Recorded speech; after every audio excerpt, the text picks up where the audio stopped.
Joining me today is Evil Lucario, top tier PvMer well known for his 4K Telos kill with no food or armor. He's completed various other PvM achievements such as Solo Beastmaster, Solo Yakamaru, Mirage Phase, and very recently getting a 200 Telos kill streak. He streams almost daily on Twitch and has also created a very popular P5 Telos guide. In part 1 of a 2-part interview, we're going to chat all about how he got into the game, his thoughts on the current state of PvM, and many other topics, including his favourite quests. Part 2 includes how he got into streaming and also what he hopes for in the next boss release. Join me as I head into the mind of Evil Lucario. Yeah! Yeah! Yeah! Woo! Hello Lucario, welcome. Hello. How you doing this fine afternoon? Oh well, afternoon for you, it's evening for me. Oh, fair enough. Time zones, love them. Oh yeah, no, I'm good. Nice and chilled out, but ready to talk RuneScape. So, Ooh. why and when did you start playing RuneScape? It was the year of 2005, and my older sister's friend was playing it on his computer when we were over for some party. It's been some time, I don't remember, but I caught glimpse of Tutorial Island, and I was like, hey, that looks pretty cool. Can I give it a shot? Because I was actually pretty interested in like all of like the sandboxy stuff in it. Like it was the time where it was like the beginning of the tutorial where you're just woodcutting, fishing, and cooking and all of that. And that really did interest me. And then once we got off the tutorial island, not gonna lie, the thing that got me hooked initially was killing cows and cooking their beef. That's literally all that. That's literally all that hooked me as a 7-year-old, which was very, very funny. But that's how I've been playing almost since, for the most part. So I take it you're not a vegetarian then? I am absolutely not a vegetarian. Alright, so do you remember what your first 99 was? Magic. Yeah. Magic is my... Well, it used to be my favorite skill, but in recent times, I kind of got burnt out on it. But I still really, really like Magic, and especially pre-EOC and all that. It was very, very cool. And it still is kind of cool now, being it has some unique functions compared to melee and range even now. And I remember getting it. This is early EOC, by the way. Like, early EOC was completely whack with experience rates. And if you've done the quest, the Temple at Sentinel, I think, that was... There's the place called Gorak Fortress, and in it has water fiends. Those water fiends in 2012, late 2012 and early 2013, they had 3k HP, and they gave 1k magic XP per kill. So I just grinded the rest of that from around like 80 to 99 within like a week or so. And that was my first match. That was my first 99 and got it through there. And then defense came after that because of like, hey, this is good XP. Eventually they rightfully nerfed it, but it was definitely a busted time. You made the most of it as well. Yeah, as much as I could. And what is your last 99? Hunter. I hate Hunter. Although, to be fair, with Anachronia, when they introduced Big Game Hunter, it's no longer my most hated skill. So that's good, because Big Game Hunter is really, really fun. And I wouldn't mind doing that over and over. So what is your now most hated skill? That's a very hard question, because I don't have any bitter resentment towards any skill anymore. I just have huge indifference. I think if we want to go by XP, it might have to be like fletching, construction, or something like that.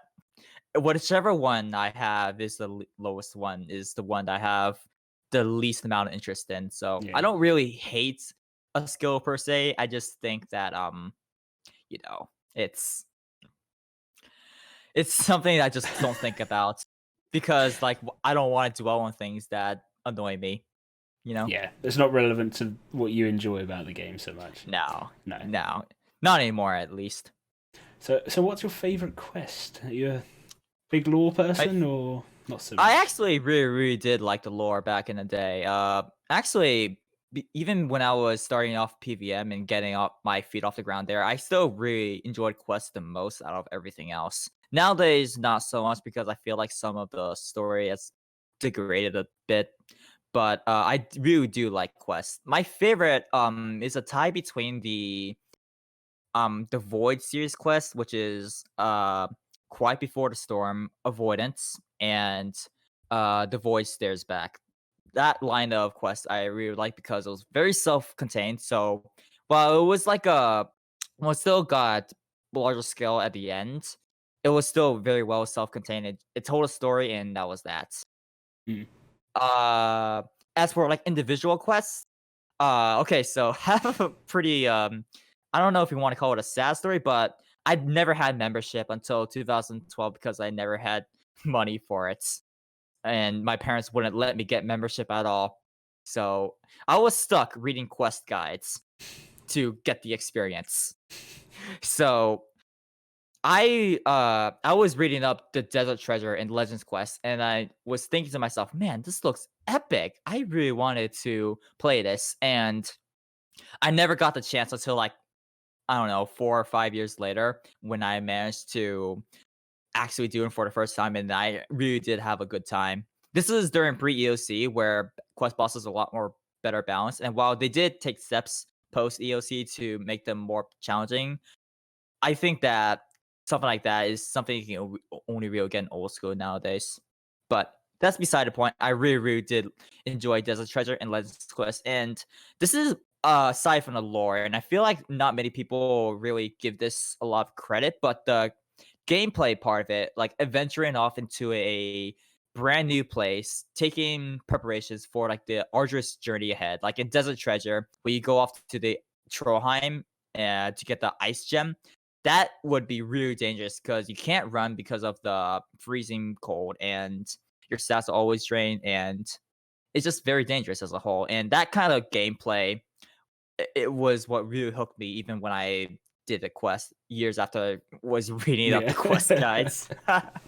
but as for like the not the penultimate, the best quest for me is probably Ritual of the Majrat because it was like a culmination of Lucian's storyline, and then it started off a new storyline that unfortunately got largely skipped over, but it was still the possibilities, man, possibilities, and it was also really epic Yeah. as a whole.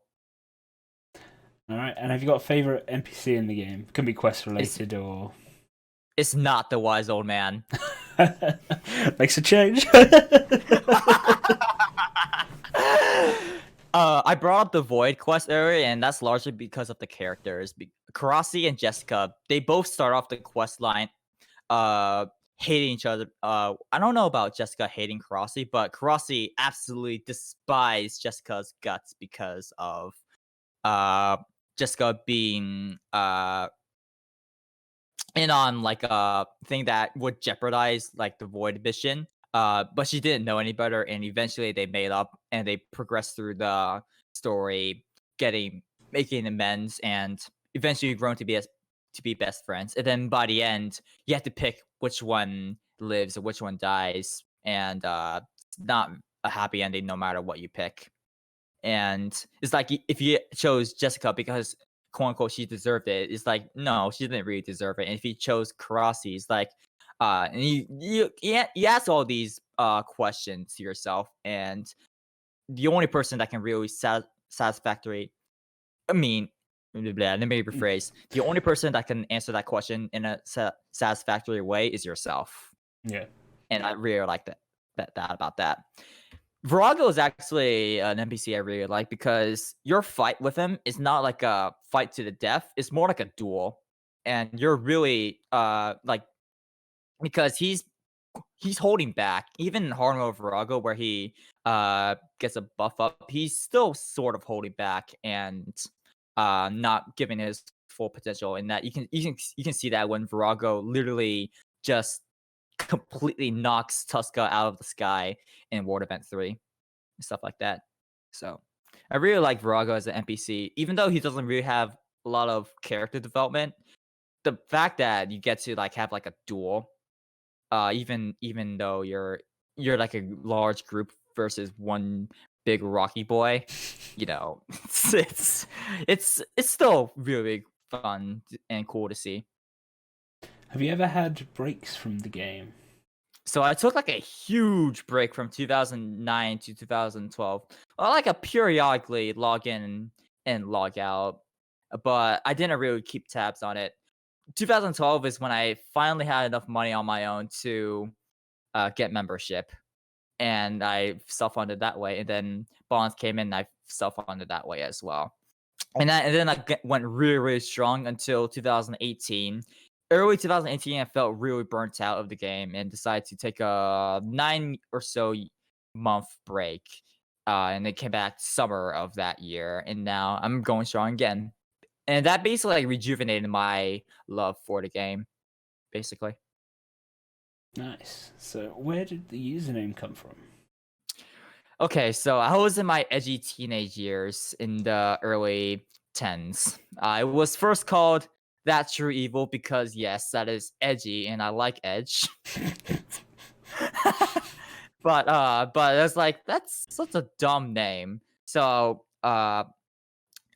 at that time, I was still really into Pokemon. Still am, but not as much. And Lucario is my favorite Pokemon. So I just decided to take the best out of it, which is evil, which is I don't know, maybe. I don't know if it's the best part. The best part is probably just ditching it completely. But I took that part and I just added Evil Lucario, and that was that. I just stuck with it ever since 2013. Okay, let's get into some PvM. Ooh. Well, we'll start with what's your favorite boss? It's Telos. Big surprise. Yeah. And yeah. And why would that be? All right, because it pushes EOC to its biggest potential ever. Is like it stretches it as far as it can go.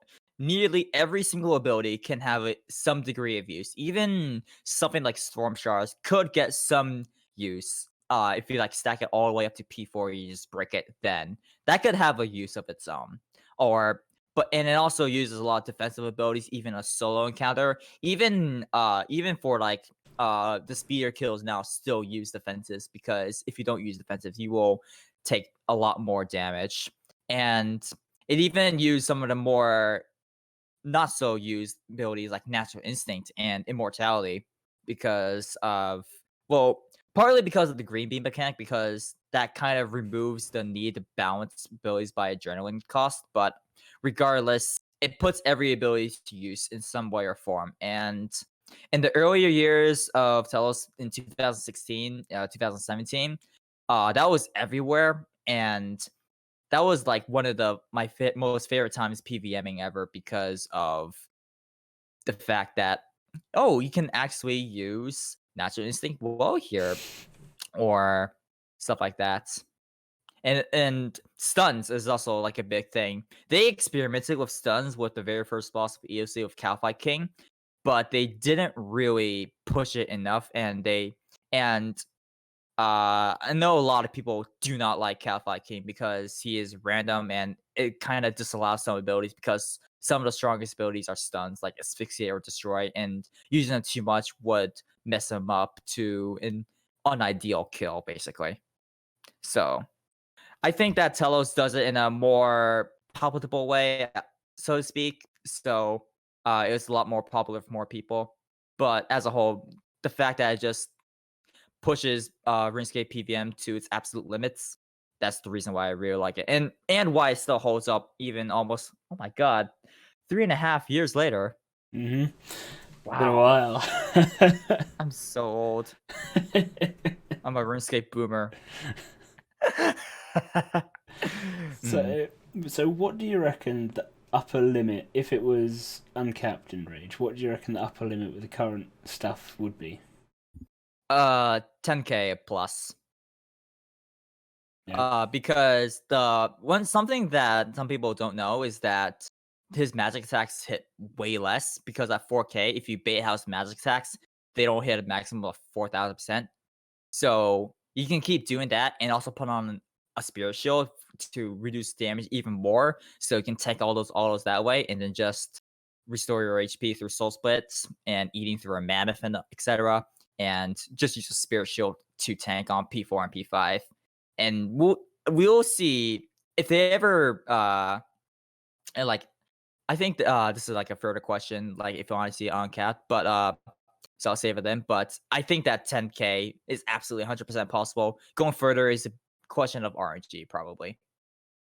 So I mean, it's probably a good time to move into like uncapped bosses. Do you reckon as well? Obviously, Arax is another one with Enrage.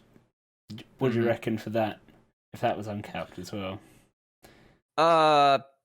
Araxor, I think it would be good to uncap it because the Enrage system, when Araxor was first introduced, that was introduced as an anti-farm mechanic. That didn't really work out because at the time, Araxor's Enrage was capped at 150%, and Enrage increased 15%, not 20%. So once you hit 150%, it was very easy, and even for them, basically. So they increased it. They increased the cap by double and increased the amount of enrage per kill, but it still didn't really fulfill its purpose as anti-farm mechanic. However, with Telos that changed because it no longer became a anti-farm mechanic. It became a feedback loop of getting better rewards, and pushing you to get better at the boss, basically. So for Araxor, I don't know. Maybe you have to change the drop system to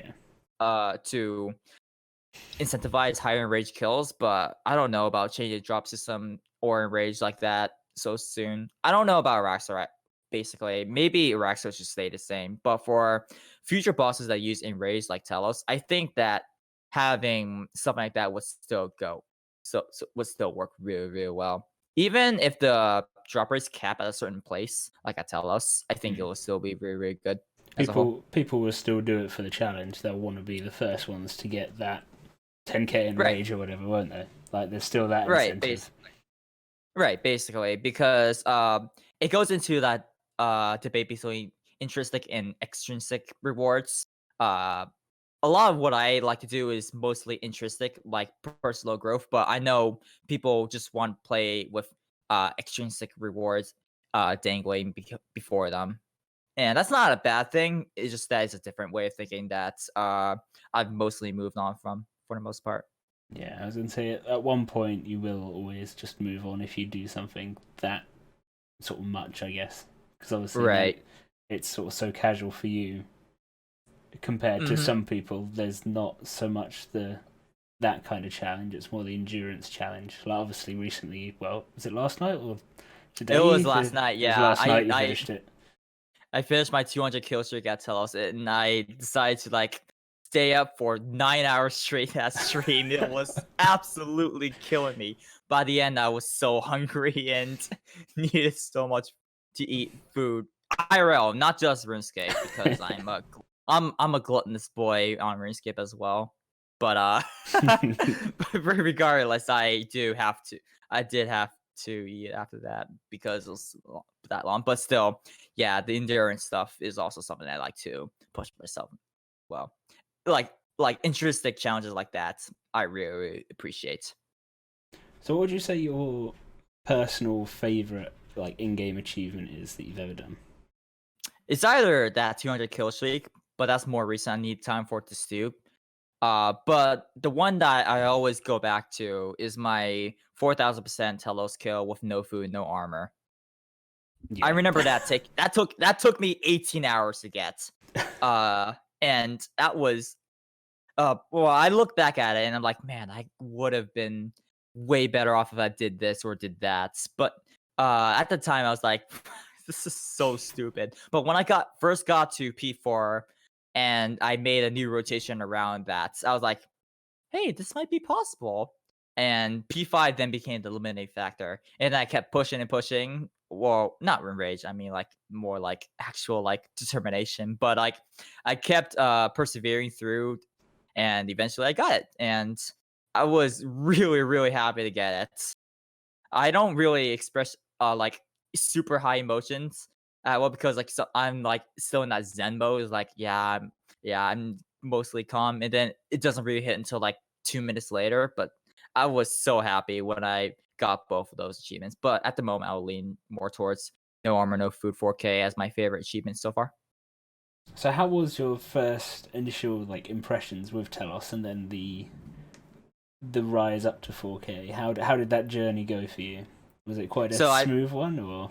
so it's a bit of a sad story because I had a blast with Telos at first. I did a first I did my first kill of melee and I had absolute blast. I remember friends telling me you can stun Telos. Like, wait, what?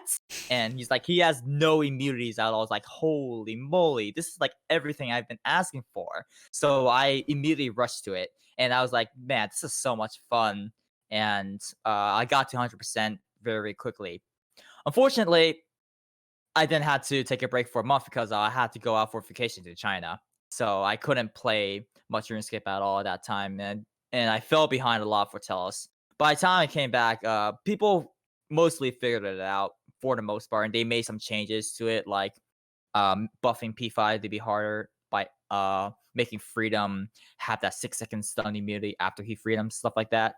So I missed out on some of it, but basically, and then after that, I decided like, you know what, I'm gonna go for Warden. That's like the next thing I really want to work for. So I kept pushing, pushing, and back then I was garbage at it. I did not know how to do P5 at all. P5 was my limiting factor back then, and I kept messing up rotation, and I did abilities in the wrong way. Even now, if you look back at my initial Warden kill, it's at 509 9%, I think, not 19. 509%. It was god awful, absolutely terrible, especially that P3 and P5. Not very good.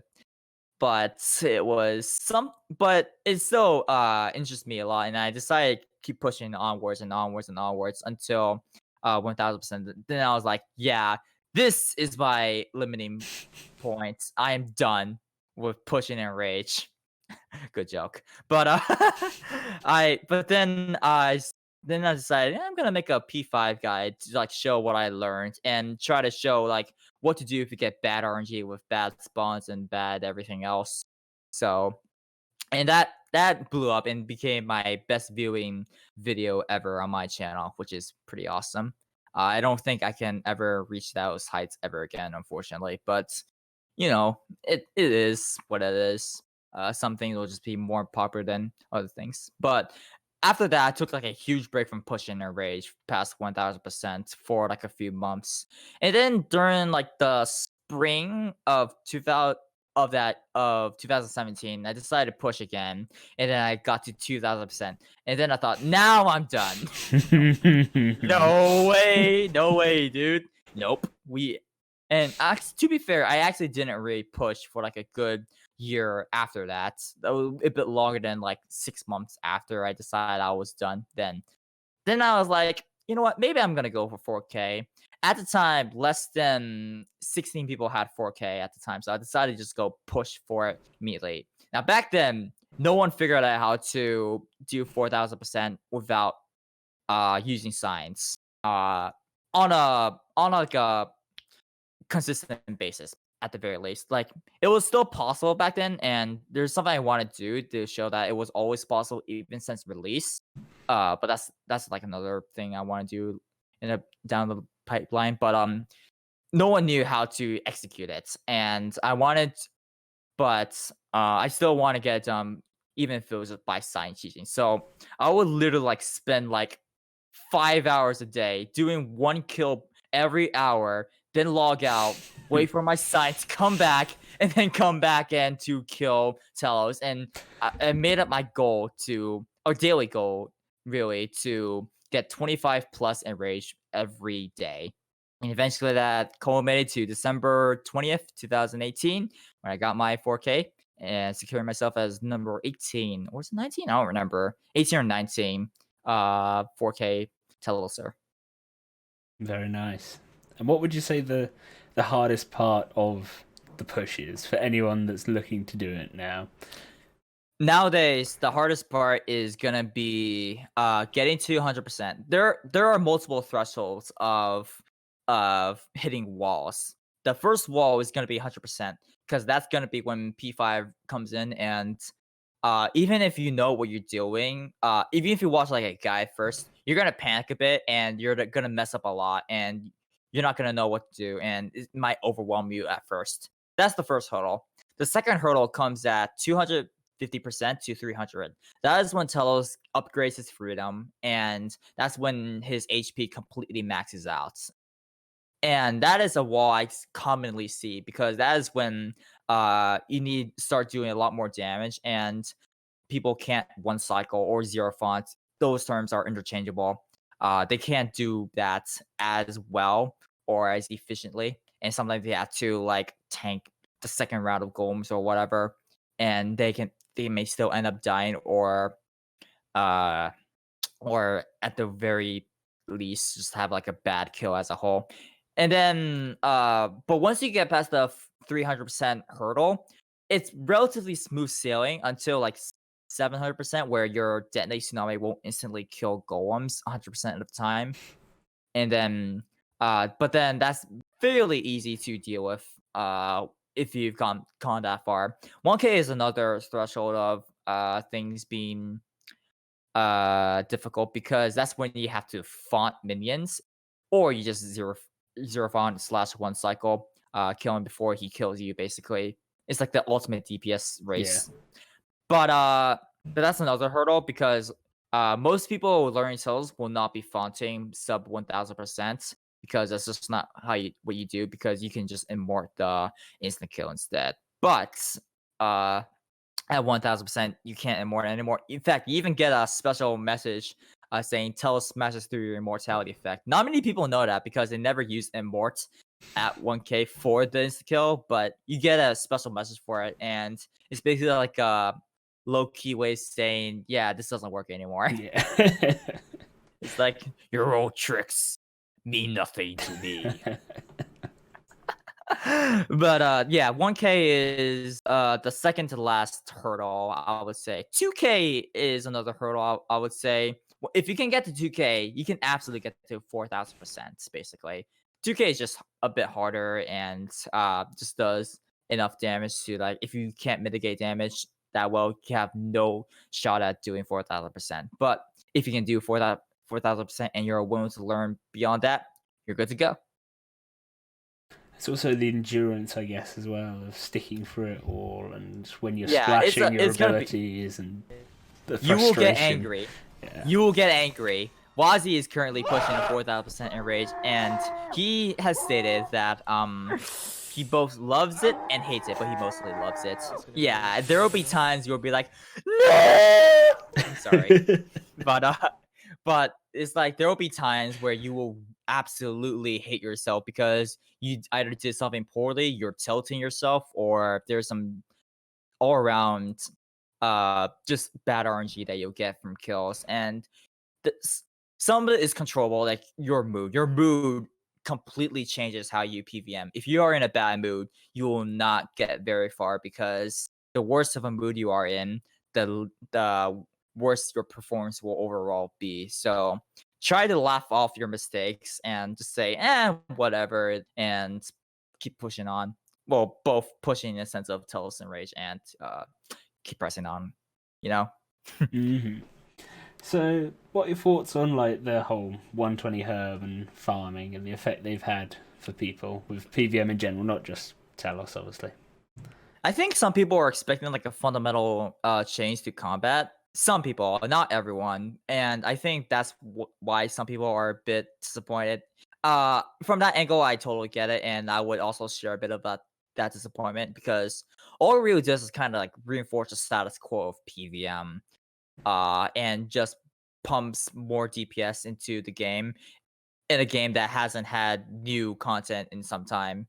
Uh, so it's but in a vacuum, it's pretty good, and it does push some new cool items into the game, like the Blessed Flask, which I'm gonna say right here, it may be really powerful in the future.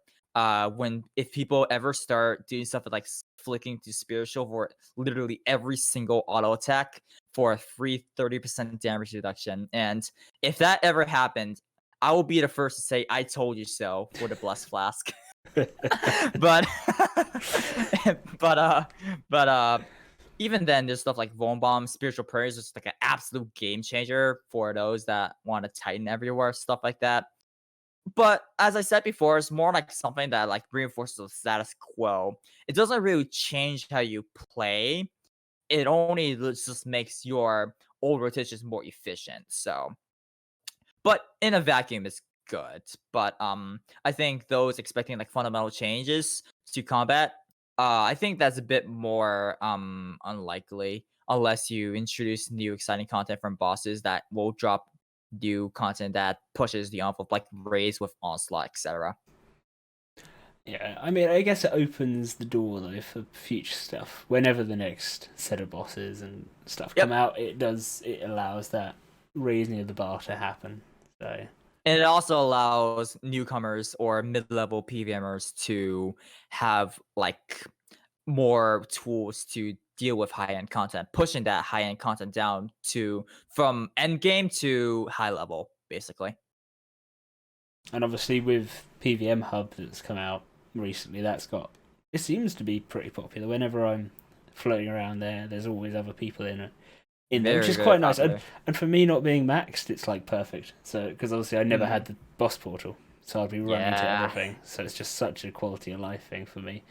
Is there anything that you think it's missing that you would add? Ahmed brought this up on Ahmed. I call him Ahmed, but people say Ahmed because I'm weird. But he brought this up, and I didn't think about this until he did. But he said that skill based rewards would have been very cool to see from PvM Hub, acting as a feedback loop to encourage newcomers and mid levels and high levels to work towards like achievements basically to unlock something within PvM Hub to make it better or more efficient as like a because in PvM Hub you really either need it really just needs grind in terms of like you can just grind out the one boss forever and ever. Like you can grind out KBD to unlock your boss, teleport your portals, etc. But and your marks you can also grind out easy boss like Vindicto, etc. So it doesn't really push you to get better in that sense. So he brought up like multiple challenges that you can like do in order to push people towards both getting better and act as a way for more rewards. Like examples he gave was like instead of the adrenaline crystal being like 7+ seconds to 100% adrenaline, is it 7? I don't remember, but it could be like instant, etc., etc. Credit to Omid for all of this, by the way. I didn't come up with any of this, Yeah. so uh, Okay. that's probably like the only thing I'm missing. Otherwise, it's pretty much like a perfect 10 out of 10 in terms of what it sets out to do and the goals it achieves. Because like I don't really play. I have an Iron Man, but I don't really play on because of a lot of other factors. But I know for a fact I would love to update as well because of that Iron Man. Because like, do I really have to max just the PVM effectively again? But I don't have to max as quickly anymore. I still have to max if I want the best PVM because max K plus having 3 perks on the cape Mm. is always good. You still need max for that stuff, but the rush to max isn't as big anymore, which is good for me as well. And you, Oh because you're yes. not max as well. No, not quite. Well, still a way off. Just a matter of time though. It is. I think I'm 13. 99's 13 or 14, so I'm halfway there. Yep, Yes, almost there. yeah. Mhm. So, how do you think combat's viewed by players, and how do you reckon it could be introduced to more people? Because obviously, a lot of people, if they were around before EOC, then they've had to deal with EOC for these years. But some people just haven't really gone back to combat because it's so much more complicated. Do you think there's a way of making it that bit simpler? Yes, combat by the average player is viewed as being hard to get into. But I think that's due to a variety of factors. One, they look at high-end PVM videos like mine or whoever's, like Couchies or You Got Lit Up or insert PVMer's name here, basically. But I look at that and understandably they have no idea what is going on. How could you when they take advantage of a lot of weird stuff that isn't really explained, basically. Uh but I think that's really one thing, and I don't think that's Jack's fault. Partly. Well, mostly, that's not really Jack's fault. But because, like, if you look at any game, any MMO at a high level, if you try to watch it, you're gonna be confused, like, what does this do? What does that do? Stuff like that. So it's understandable that if you just look at the tippy top of high end play, you're gonna be extremely confused. So I don't think there's anything Jack can do in that aspect, for the most part. But on the other hand, there is no good tutorial for combat. Tutorials for combat has been either non-existent because pre-OC is just like you click on it, you do damage. There's that. That's basically like you don't need a tutorial for that. But in EOC, we had the Combat Academy, and that only taught you like the elements of EOC. It didn't teach you how to play. It didn't give you like a bar to hit. It didn't really give you like something to improve yourself on. It didn't give you pointers or stuff like that and tell you, "Hey, do this. This is the way to go for combat," and stuff like that. And that really hurts the perception of combat because if you don't really understand the fundamentals of combat, how do you expect people to get people into your game without devoting your time into like player made guides like the June songs as like a great example. His guides were instrumental for getting so many people into RSPVM or RS combat even in general. But that's like a third party source. First party sources are non-existent because now they even just completely removed the combat academy because it just wasn't doing its job. But they can fix this by making a better combat academy by teaching you now the best way to DPS is largely player made at this point. But I feel like that should be implemented as like the way to DPS effectively. Like rotate your strongest abilities as possible. Go build to your damage boosting ultimate, unleash your thresholds within it. And I think that could also work for other changes, like maybe just get rid of level requirements for abilities and first. But like we don't need 81 attack to use Meteor Strike. We don't need 66. I think strength to use Berserk. No, it's 45. Never mind. 45 strength to use Berserk, etc. Maybe it's time to just get rid of them and instead only have that for like unlockable abilities like Onslaught. Keep that at like 90 Constitution, stuff like that. But like have like the I'm not sure if I sorry? agree with you with that, actually. I think if you had everything unlocked from the start, that's almost a complete overload for anybody coming into the game. That's a good point. Maybe section off you like within the Combat Academy tutorial, it will lock off abilities until you grasp one thing very well and then you move on to the next thing. Maybe that could be like a Yes. Yeah, that makes sense. Like a series of challenges you sort of work through, and as you complete the challenges, you unlock the next ability, and then it's a challenge to do with that ability, adding it in. That sort of thing would work. Yeah. Yeah. Maybe that could be like compulsory for new players so they could really understand if they really want to get into combat. Maybe I'm not entirely sure because for tutorials, if you don't handle it correctly, you can easily bore the player and make them not want to play the game anymore. So I don't know what's like the best foolproof thing is.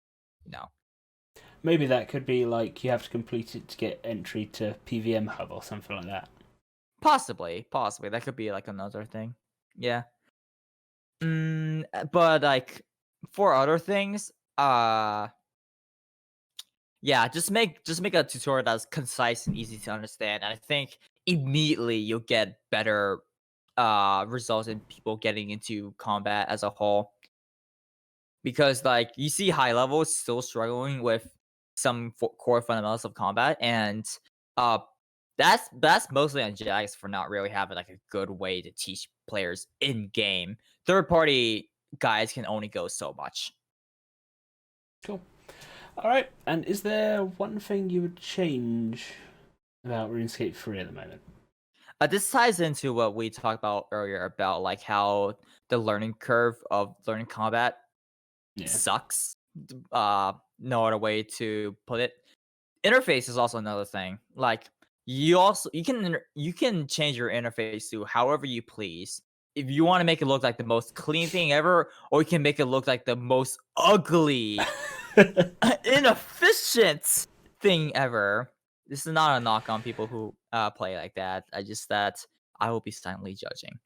But either way, either way, I would find ways to lower the learning curve in both of that. And I think that for the interface, I think that is mostly as simple as just having like a good interface that works for everyone. Make like the best interface you can possibly can for like the general the majority, sorry, of the popular player base basically, and go from there basically. And for combat, we are discussing it with Yeah, like making tutorials and tutorials and all yeah. that. Cool. Do you ever dabble in old school or not? No, No. not really. Because I already played it. I don't need to play anymore for it. To be fair, they did add a lot of new content. And have like Inferno and TOB, Chambers of Zervik, etc., etc., etc. Nightmare was also just very recently introduced. I have interest in that. It's just that I don't want to put in the grind because I don't have the time, unfortunately. But if someone were to give me like a full blown out account, put it on my lap, I might give it a shot, see how much I like them, and then I can actually have a more informed opinion about old school RuneScape and etc. Lovely. Because as of now, I don't really like talking about old school in terms of what I like and don't like because I feel like it may come from a place of ignorance. Yeah. So you know.